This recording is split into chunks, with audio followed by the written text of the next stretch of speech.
Hello, everyone, and welcome to the Tilting Ground Untitled Notre Dame USC Football Podcast. I'm USC fan Michael Muto. I'm here with Notre Dame expert Greg Flamong. Greg, it was a wild weekend for everyone. Yes, it was, Michael. Yes, it was. So, full disclosure, I don't know when this podcast will go up because I'm currently displaced. I live in California, and the wildfires have evacuated me from my home. I believe all my belongings are safe, but who knows when I'll get back? So there'll be some difficulty maybe posting this. But we Yeah, give the people what they want. we give the people what they want. My man, Michael, I texted you and I said, hey, are you good? I know Mike lives in Malibu, so are you all right? So far so good. Sounds like well, look, your family is safe. Yeah. That's all that matters. And a lot of hopes, a lot of well wishes, my man. You know what I was thinking? And What's I that? was actually thinking this before the fire because we've been late the last 3 weeks. Yeah. Due to babies and Right. and weddings, I think, and anniversaries and life, and now fires. Right. And I feel like since when we started this 4 years ago, and this is a bold statement, we were big on having the podcast up Monday morning, and that wasn't a thing yet. And I feel like everyone does it now.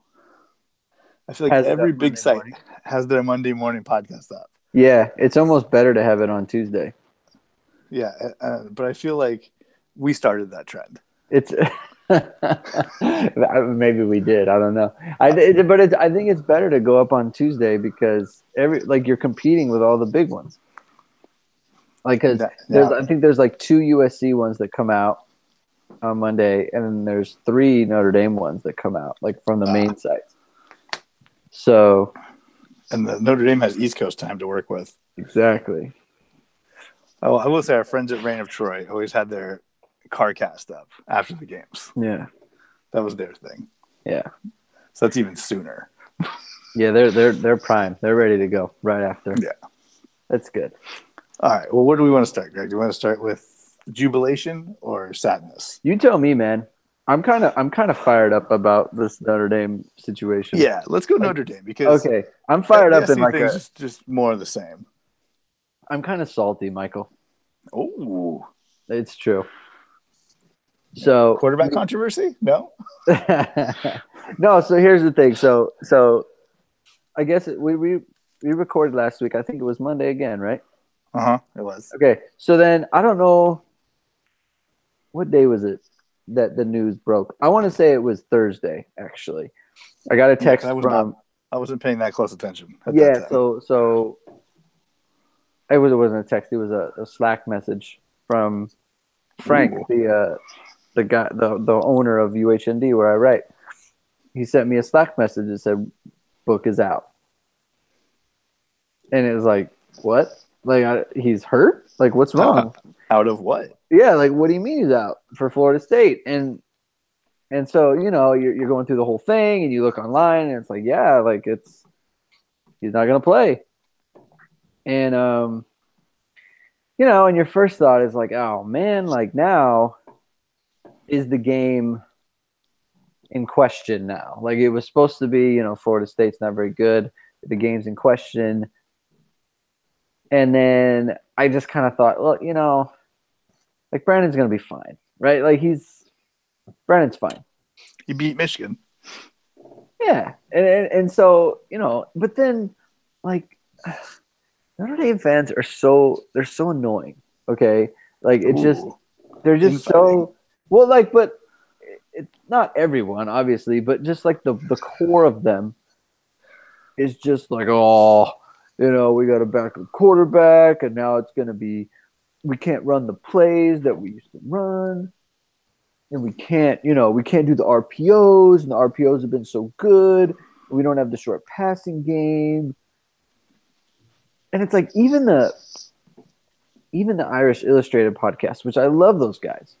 They're very knowledgeable, right? They're in South Bend. They know the team so much better than I do. They're smart. They're good riders. All that stuff, right? They're just complaining about, the offense is shrinking down. It's only going to be 30% of the playbook. And, it's going to be like Andrew Hendricks against USC in 2013. I'm just like, why are you guys acting like a bunch of ninnies? Like, stop acting like a bunch of little babies. Like, this guy, I understand that the playbook is shrunk down or whatever. Like, you can't do what you used to do. The guy beat USC by 35 points. Like, he beat USC by 35. He beat Michigan State by 20. He beat NC State by 21. He beat Michigan this year without Dexter Williams. And it's like, oh, I don't know if he can be. What is everyone crying about? Like, he's gonna be fine. And I said it. Look, this isn't hindsight. I said it on the day. Like, it's fine. Like, they're not gonna lose this. You did. That's true. You saw it, Michael. It's on Twitter. I did. Everyone sees it. And I made the thing, like, you probably don't remember this, but in 2000, Notre Dame didn't have a quarterback, and they had to play Drew Brees, and they played this guy, Gary Godsey, who's a tight end. I do kind of remember that, actually. Yeah, and they won the game. Gary Godsey, the tight end, beat Drew Brees, future NFL Hall of Famer. First ballot. You can win games in college football. Like, it doesn't have to be cute, right? It doesn't have to be. It doesn't. We talk about this all the time. Yeah, it doesn't have to be like a certain kind of way. Like, obviously, it's nice when you complete all your passes. Okay, that is correct. But at the same time, you can have a bad quarterback who throws 50%, who can scramble and make plays and win the game just fine. And that's exactly what happened. So, that's what I'm kind of bitter about. And the other thing, lack of faith, it was disturbing. Honestly, Michael, like, it was the disrespect. Like, I was like, you all need to, like, respect this man. Like, he has delivered some moments that we have not seen. Well, I think this is the home of Brandon Wimbush support.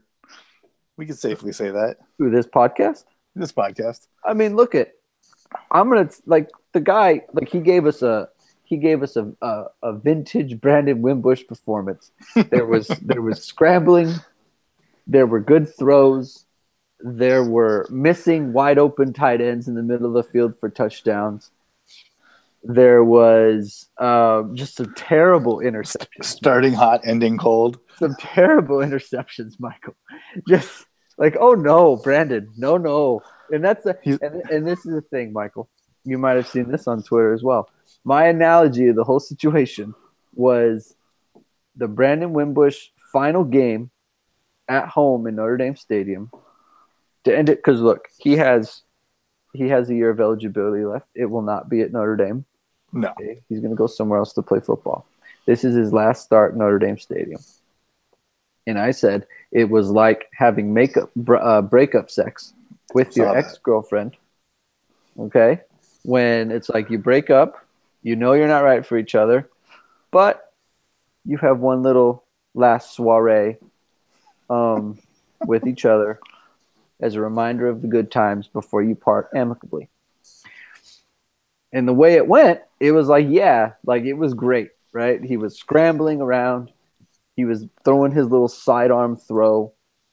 Some completed, some not, right? Right. He threw 3 touchdown passes, scrambled for a big first down late in the second quarter. Then Dexter Williams runs for a 60-yard touchdown. Everything's great, but then you're reminded of why it has to end with the terrible interceptions in the second half. And that's why we can't be together, Michael. So, but it's fine. It's all good, right? That's why, Brandon, I will always think fondly of him because he has delivered us the greatest moments we could ever think about. He beat USC by 35. He beat Michigan by 7. Never forget. Never forgetting it. I'm never going to forget that. and now he has given us a great senior day. This is what I was going to talk about too, Michael. Okay. The green jerseys. All right. Nothing gets Notre Dame fans more upset than wasting green jerseys. I don't even know if it's wasting. Like anything that's like, hey, we want to wear green jerseys. They'll say, no, Joe Montana did that. You can't do that. You can't do it. There was in 2002, they wore green jerseys and with a backup quarterback, and they lost to Boston College, and they were 8-0. Man, who cares?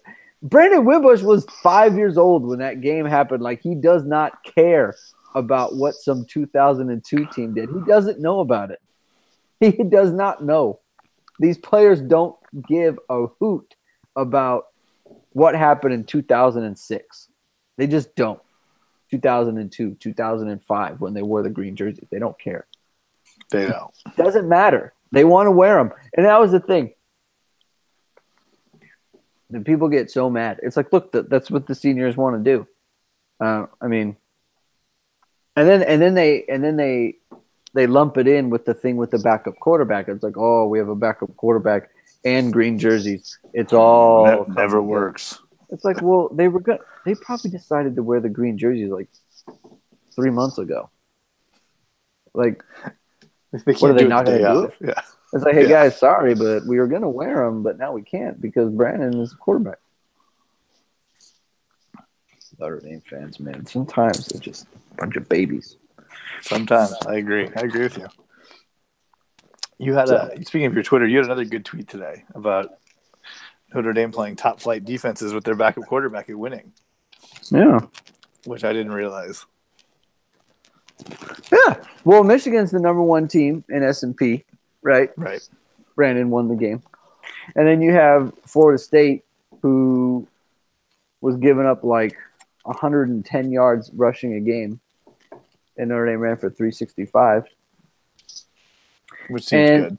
And the other thing that was just super heartening to me, Michael, was that the players, they stepped up for their teammate. And in all seriousness, like it was great because because normally when Brandon was a quarterback, you kind of felt like he was the driver of the whole thing, right? Like the offense was only as good as he was going to play. And in this game, you had Chris Fink making a diving catch. You had Miles Boykin make a shoestring catch. You had Claypool fighting for the ball and earning a pass interference penalty. You had Alizé Mack showing up. Alizé Mack making like two of the best catches of his career. And look, for Alizé, it's his senior day too, so it might be his last game in the stadium. But like the guys stepping up for him, like it was the best game by the offensive line like this season. And it was nice that, he didn't have to. It wasn't totally on his shoulders. It's like they went out. It's like, hey man, like we're gonna make plays for you. It's cool, You're our buddy. You're our teammate. We're gonna do it for you. And they did, And the defense, same thing. Second play. Well, the defense is always good. I mean, that's true. New. That's true. They've been doing this the whole game, but it's still like they got an interception on the second play, and they were able to score right away. Then they got a fumble later in the first quarter. So isn't this like one of the best like 3-game stretches in Notre Dame defense history or something? Is it? I thought I saw that on the ticker. Oh, okay. I've consumed a lot of news in the last, 72 hours. So I'll take your word for it. Bear with me. I did not see that, but I'll take your word for it because they have played very nicely. I'm very excited about it. Well, good. I mean, so let's see. Beat Florida State. What's next? Syracuse. And then a primetime game with USC. Yep. I don't like the prime time. I'm going to be honest with you. I don't want it to be prime time. You prefer like a day game? Yes. Or like later? You want like that Pac? You don't want Pac-12 after? No. I wanted the 12:30. The 12:30 start. Yeah. So I'm still up. Yeah. Well, it's like less so. I feel like it takes away from the game a little bit, and I want the game taken away from. Got it. I totally understand. Yeah. Boy, we're getting way ahead of ourselves. How's Ian Book? I guess he's supposed to be fine. Because as fun as Brandon Wimbush is, I feel like the man in charge is Ian Book. Yes, we need to go back to the relationship that can last. Yeah. No, I think he's supposed to be fine. Kelly said after the game that he expects him to practice on tomorrow. But what did he do? So he got hit, and there's actually like a clip of it. Like you know exactly. He got hit on a scramble like in the first quarter, and he comes up, and he's like slouching over, and he's just kind of like, you can tell he's hurt, and you don't know if he got the wind knocked out of him or what. But he ended up playing the rest of the game. But I guess during the week, my guess is, so people are talking about he had like a kidney problem. Oh. A kidney bruise or something. And so people didn't really know, like, how's his kidney going to react to this? And I think maybe he had some like soreness, probably like in his ribs, like some internal injuries. But I'm thinking it's more of like his kidney, like maybe he bruised his kidney and he was like pissing blood or something, right? Because that's probably what alerted them, like, whoa, what's going on here? And then they see something. Coach, I got a problem. Yeah, it's not good. So that's probably what it was. So, but I guess he's supposed to be okay. So should I trot him back out there? Yeah. I think he's supposed to be all right. Okay, I was just curious. Yeah, we'll see tomorrow. Brian Kelly's got his press conference. So, and they got Syracuse. The polls think they're good. S&P doesn't really think they're that good. We've been big S&P believers this season on the podcast. So yeah, I mean, it's kind of weird. Like, they're ranked 39 in S&P, but good. The week before, they were ranked 58. Huh. So they beat up on Louisville, and that moved them up 19. Who's firing their coach? Yeah, like they don't have a coach, unfortunately. So yeah, so they beat Louisville, and then they moved up 19 spots. So whatever. So how's Notre Dame going to fare in the college football rankings? Solid number 3 still? Solid number 3. Any discussion? Nothing they could do to pass Clemson, right? I don't know. I was talking to Tim about this. Like, they won't pass Clemson this week, but let's say they beat Syracuse by 17 points, right? Seems reasonable. They have a common opponent, and at that point they would have had a common opponent in Syracuse. Mm-hmm. Clemson beat Syracuse by 4 at home, in which they were trailing 16-0. It was with their third-team quarterback, so Right. But you have a common opponent. All things considered. Right. And then you have Notre Dame has a win over Michigan, and Clemson doesn't have anything like that.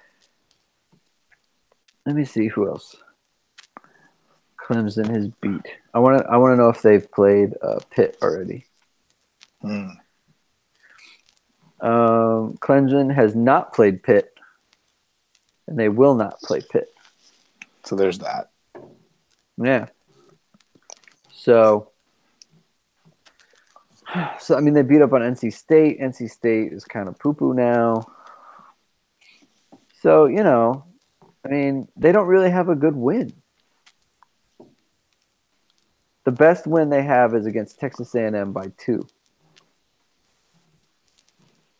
Like early in the year. Which isn't that great.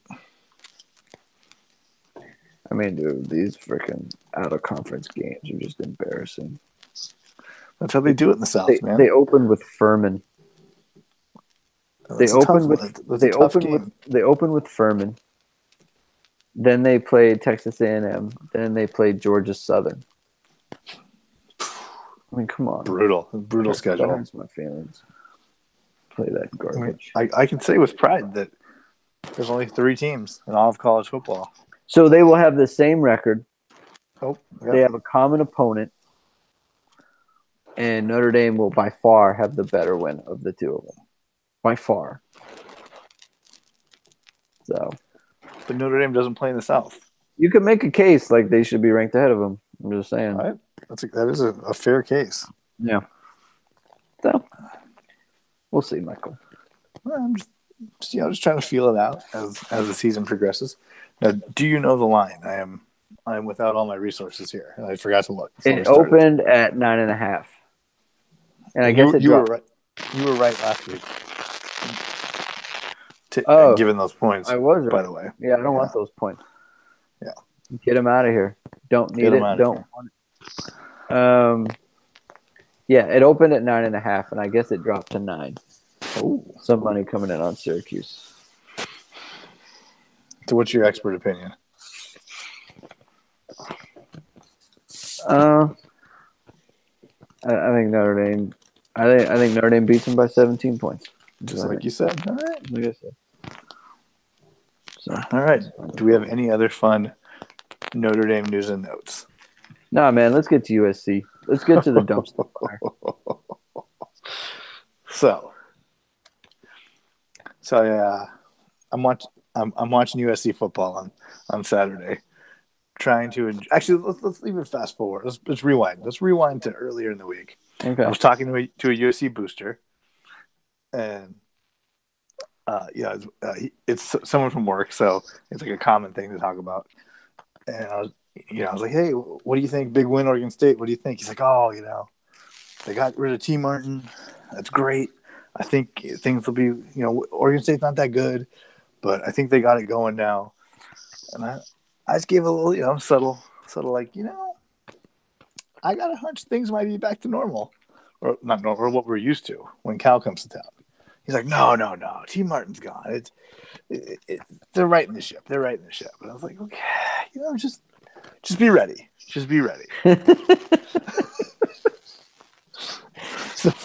So fast forward to Saturday. They only jump out 14-0. Cal has a great defense.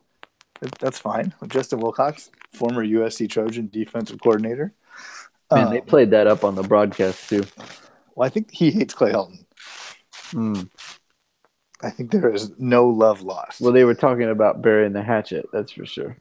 Well, I think that's just like a nice thing that people say. Oh, okay. But there's definitely no love lost. Uh-huh. So, anyways, they're up 14-0. It's not that impressive, but it's really not that bad yet. JT Daniels has intercept. Oh no, our guy Amon-Ra St. Brown fumbles when they're trying to go up 21-0. It happens. He's a freshman. He's probably tired. It's been a long season. It's been a mentally draining season. Whatever. Anyways, so it's the third quarter. Things seem okay, hanging tough, and then just Clay Helton error mistakes just start rearing their heads. Toa Lobanon just throws the ball over JT Daniels' head. Just egregious. And he's had egregious snaps all year long. I was talking to Tim. Like they took a safety from the 20.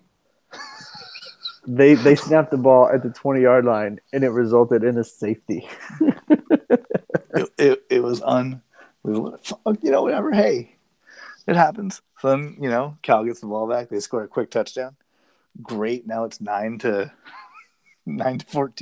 Yeah, things are getting close. Then JT Daniels throws an interception on the next drive. Then Cal scores another touchdown. So now what is it? It's 15-14 because they missed the 2-point conversion, thankfully. And then it's just a comedy of errors ensues. There's more Clay Helton timeout wasting, which is just a fun topic that I love. It's let's see, USC doesn't convert on third down, so it's 4th and 1. They bring the offense out, and then they decide they're not going to go for it after taking a timeout. Yeah, no, they have to take a timeout to get the punt team out there. That's what I mean. But so they went out there, lined up for it. Then they took a timeout and then punted. Yeah. Why don't you just take the penalty? Take the penalty. You can't. If you use a a 1-point game, timeout, you almost have to go for it. right? Like, who takes a timeout to punt? It's baffling. Just take the 5 yards and move on with your life. Clay Like, Helton. they were pretty deep too. It's just baffling. I don't get it. I don't understand it. And he does stuff like that all the time. So then, that of course, that doesn't work out. Whatever. Then later in the game, Cal ends up not converting on a long third down play. However, walking personal foul penalty, Iman Marshall starts flexing at the Cal sideline. Oh, personal foul, automatic first down. and that pretty much iced the game from that point on. There was another bad timeout somewhere in there, and USC couldn't stop the clock because they had no timeouts left. The offense looked terrible. They didn't know what to do in the second half. They had some terrible, I think it was like 7 yards rushing. It was something awful in the second half. They didn't score any touchdowns in the second half. They didn't score any points. Yeah. It's just they're just incredible. It's incredible how bad this is. USC hasn't lost to Cal in something like 14 years. It's just so upsetting. So I don't know what's going to happen. I don't know where things go.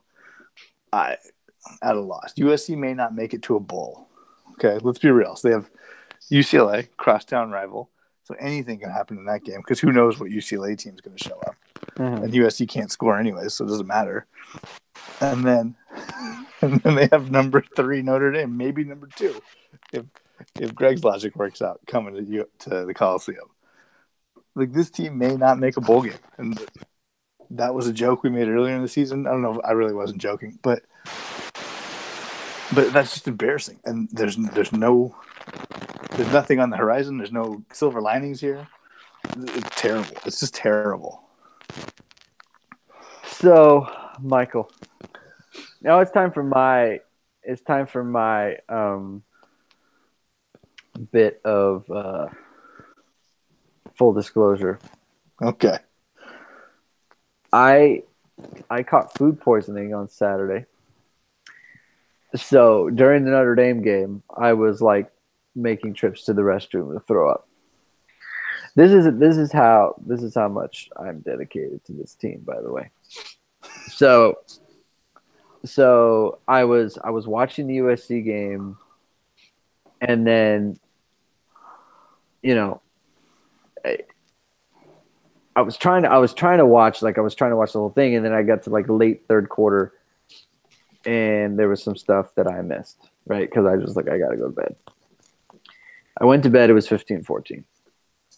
However, I did get to witness just some straight up shenanigans that you have omitted from your synopsis, which is fine. Tell me more. Now I'm bringing it back. Okay. What is the deal with your team? And like, you have guys. I was thinking, you have Tyler Vaughn scores a touchdown and they get 14-0. Mm-hmm. Amon-Ra gets an unsportsmanlike conduct for taunting the guy who gave up the touchdown. He didn't do it on the play. It's like the guy said, like, Rod Gilmore's a goofball, but he said, like, why are you taunting? You didn't score. Like, he was not involved. And there was so much trash talking in this game between both teams. It was a little chippy out there. It was so chippy. You got Amon-Ra getting penalties after his teammate scores a touchdown. There was an altercation on the sideline with USC players. Oh, that's right. What was that? After the safety. Much maligned Isaiah Langley, was like the worst defensive back on the team, went after the offense. Because I don't know why he thought he was the one who could fire everyone up, I guess. But, so he went after the offense, and the offense was basically not having it. No, they said, "Get away from me." Yeah, incredible. It's just funny. There was Isaiah Langley of all people, who's just been torched all season long. That's incredible. I mean, So they're huge. Oh, keep going, keep going. so you've got, is it Kasim Griffin, number 4? Is No, I that think his it's number name? 4. Isn't Jonathan Lockett number 4? Is it Jonathan Lockett? I think so. I gotta look it up now because he was going at it with the Cal receiver, Yeah, the kid yeah. who's all tatted up. Who scored the touchdown? So they are like, there's a run play and they're like going at it with the blocking, right? Mm-hmm. And so, like the Cal guy kind of shoves him, and then the USC guy like throws him on the ground, and then kind of like stands over him, and and it's in front of the USC bench, and the USC bench is going crazy. And then on the very next play, Elijah Griffin. That's it. Yeah. Okay, you're right. Yeah. The very next play, he gives up like a 40-yard touchdown. The I mean, the guy just open, runs right the by him. guy's open by 10 yards. I mean, he's just wide open. And then the guy catches it, immediately turns and looks at Griffin. I was like, he's going to get a penalty. I assume he didn't say anything, which is why he just looked at him. I don't think you can get a penalty. It was implied. It was implied. It was definitely implied because he barbecued him. Then you've got our boy Biggie Marshall getting a unsportsmanlike penalty. Now Tim and I were talking today, and this was what we thought, because the penalty came after they had already called the catch good. Yes. And then they were deciding whether or not they were going to review it. Then he got the penalty. Correct. So we were surmising, like, well, maybe he felt like, well, it's a first down anyway, so this game's over. Whether I talk trash or not and get a penalty, like, who cares? Like, we just gave up 3rd and 14. Turns out he was informing the Cal sideline that he didn't catch it. Maybe in a very animated way. And here's the thing so Iman Marshall's talking trash to the sideline, right? Mm-hmm. Well, someone on the sideline is talking back to him, right? He's just not barking at someone who's just he's not just gesturing at the wind, right? So someone like him and someone else are having a back and forth. Like, usually in that situation, why wouldn't you just have offsetting on sportsmanlike? Neither of them are being very sportsmanlike, Michael. You got 2 guys who are not being sportsmen. And so I'm going to guess because it was directed at the sideline. Right. So so there's the one hand where it's like, you should just know better. Yeah, like, you're on the field, so don't talk to people on the bench. Yeah. On the other hand, it's like, hey, you're on the bench, don't talk to people who are actually playing in the game. But I think it's likely that Iman Marshall started the aggressor. Yeah. Well, I think he was probably the one who started the talking, and then definitely, there's no doubt in my mind.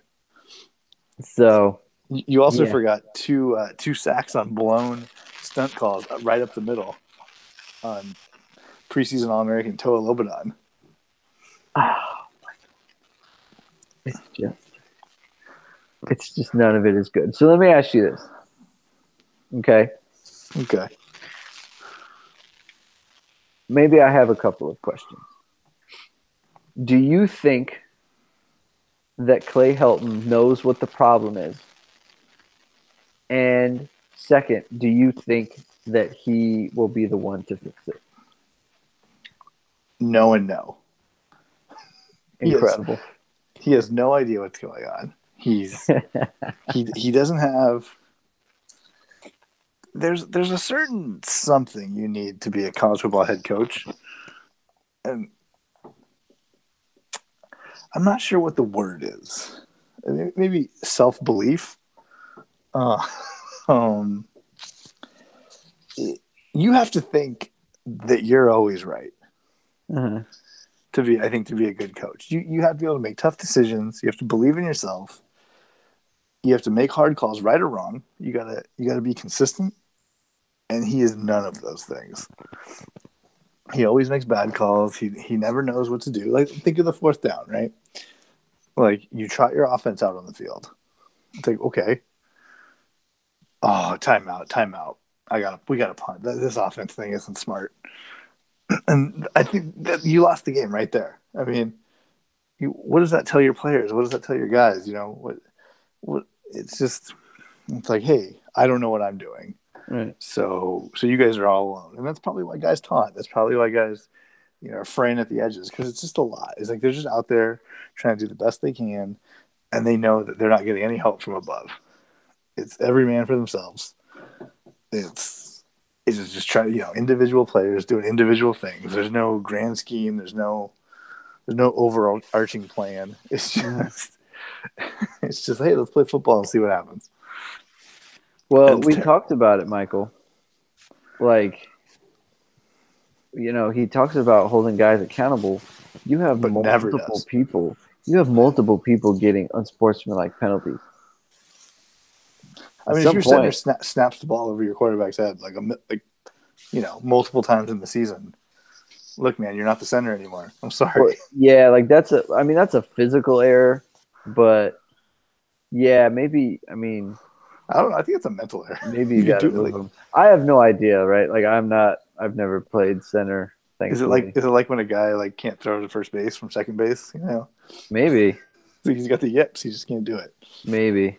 But like when you have people, like I said, man, when you have people like Amon-Ra St. Brown. Sorry, buddy. Penalties. Like, you can't take a penalty on a play you're not involved in. Like, you cannot do that. Like, that's not even like shouldn't take the penalty regardless if you're involved or not. But yeah, you really can't.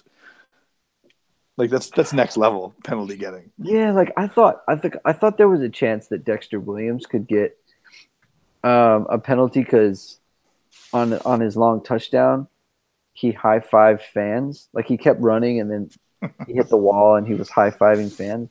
And sometimes you give a penalty for that. They didn't because they didn't because you shouldn't, right? Who cares? Yeah. Like, it's a game. You're high-fiving fans who paid to come. It's fun. It's nice. It's right. It's no big deal. He's not taunting anybody. Whereas Amon-Ra, like, someone else scored and you went right to the guy who gave up the touchdown. You didn't go to your teammate and you got right in his face. Like, you can't do that. And if you let it happen and he's in the game to fumble right before the first half ends, like, that's your fault. That's true. He should not be in the game. Like, you cannot play him. You need to sit him. And I know you don't want to because he's your 5-star player, right? But, like, got to set the tone. Got to send a message. Is Nick Saban putting up with that? No, Nick Saban benched his starting quarterback in the national title game. He's not putting up with that. He's not putting up with that stuff. So, you can't do it. And he's been allowing that stuff to go on forever. And that's his own fault.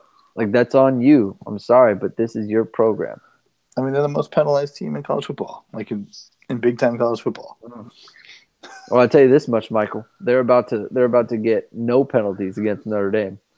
I mean, that's the immovable object versus the unstoppable force. So you know how they said, like, well, it's no surprise that Northwestern didn't have any penalties because they're the least penalized team in football. You know who's one of the most penalized teams in football, Michael? Florida State. You know how many penalties? 3 penalties. Unbelievable. It's like when you play Notre Dame, you just stop committing penalties. It's unreal. Anyway, it's just the way I don't want to go back to Notre Dame. No. So Clay Helton won't fix it. Second part of the question. Clay Helton will not be the one to fix it, though it may not get fixed for a few years. Well, if the answer to one is no, then the answer itself is no. Yeah. Like, you can't, like, if he doesn't know what the problem is, he can't fix it. Yeah. So here's what I don't know happens. If they go lost to end the season, does Clay Helton come back? No, there's no way. I don't know, man. There's a part of me. There's like a good 33% part of me that thinks I'm seeing Clay Helton next year, regardless of how this ends. There's no way. 0%. Because he doesn't have the equity. He's got a Pac-12 title and a Rose I know, Bowl. but it's different because so here's the thing. He got a Pac-12 title, so he took over. He was interim coach. 2016 was his first full season, right? Yeah. So 2015, he took over for Sark in the middle of the year. Mm-hmm. Okay, he was the big hire. And that team was what? I don't know. That was the last time they lost back-to-back home games, though. Let me check what they were. They were 8-6 in 2016. Okay, they started 2015. In 2016, they started 1-3, and then Sam Darnold happened. Right. Really saved him because if you don't have that happen, he's gone. He's gone that year. Yeah. Yeah, that's a losing season. So he has Sam Darnold. In 2017, he had Sam Darnold, right? Right. And you go 11-3, and that's great. But it's like you also had, the number 2 pick or whatever he was. And then you got boat raced by Ohio State. You got boat raced by Ohio State. You got boat raced by Notre Dame. Okay. And you lost to Washington State. So, like, it's like you got lightning in a bottle with this quarterback, but you have no track record of success otherwise, right? Like you didn't really do anything. Like people said when he was the interim coach in 2015, it's like, oh, he's got to be undefeated or he won't get the job. He went like 4-4. Yeah, and then he got the job, and then he started 1-3, and then Darnold happened, and now he doesn't have Darnold. And not only is he 5-5 this year, but imagine if he didn't have this quarterback who graduated early. Like they had nothing in the reserves. Like they had no one on the roster who was ready to go to help you win games. So remember what I was telling you in the preseason? Like, Ian Book would start for USC. Like, of course he would. He starts for Notre Dame. And Brandon Wimbush would besmirch Jack Sears like that. I'm just telling you. Like, there's a groundswell of Jack Sears supporters. Okay. Well, he's 0-1. So that's true. So it's like they didn't have anything in the reserves. And by the way, like they wanted to start Matt Fink ahead of him. Which is weird. Yeah. So, Brian Kelly, like when he went through his 4-8, he already had a 12-0 season. And then he had a 10-something season with a completely different roster. So he'd already shown like I can win. I'm good at football. Yeah, like and he had like a track record at other schools being the head coach, what Clay Helton didn't have. So I just don't see it. Like, if he finishes 5-7 and they miss a bowl game, I mean, and like part of it is like what happens to the recruiting. Well, that's why everyone says they can't get rid of him. But I hear the recruiting class is falling apart. So they already lost this Chris Steele kid, right? That was like 2 weeks ago. Yeah, so he's gone. Let me just look. The kid from Modern Day, I think, is still coming. The quarterback? No, the wide receiver, I think. Man, maybe it was the quarterback. I don't remember. Oh, Brew McCoy? Yeah, him. Is he coming? He's not in the class right now. Oh, I thought he was. Uh-oh. I don't see him. Uh-oh. So they have 14 players committed. They're 28 nationally. Yeah, that's not great. So here's the thing. UCLA, I mean USC is always the type of team that like closes fast, right? Yeah. Because all these late 5-star guys, like they just they go to your school. Right. I mean, they gotta announce at the Army All-American game. They can't announce But it. if this You do the year, thing with the hats. if it looks like it's just not going to happen. I don't know, Michael. But see, then the thing is like you can't wait till signing day. You can't You can't be looking for a coach in February. I mean, he won't coach the bowl game, right? If he's not going to be the coach next year, he won't coach the bowl game. There's no bowl game. That's a great point. If they go lost, they're 5-7. They're not going to a bowl game. Great point. Well, they're 3.5-point favorites at UCLA. Oh my God, that's incredible. 3.5-point favorites, Michael. UCLA's 2-7. Oh my God, or 2-8.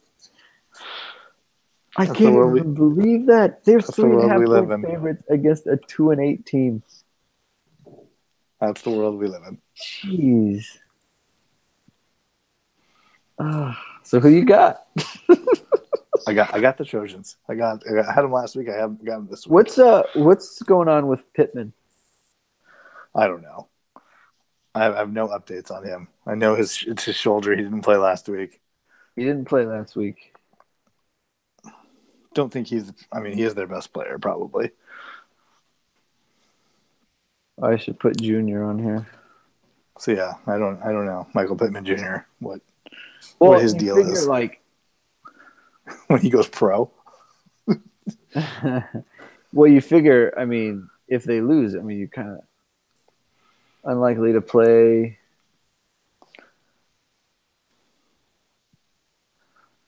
November 4th.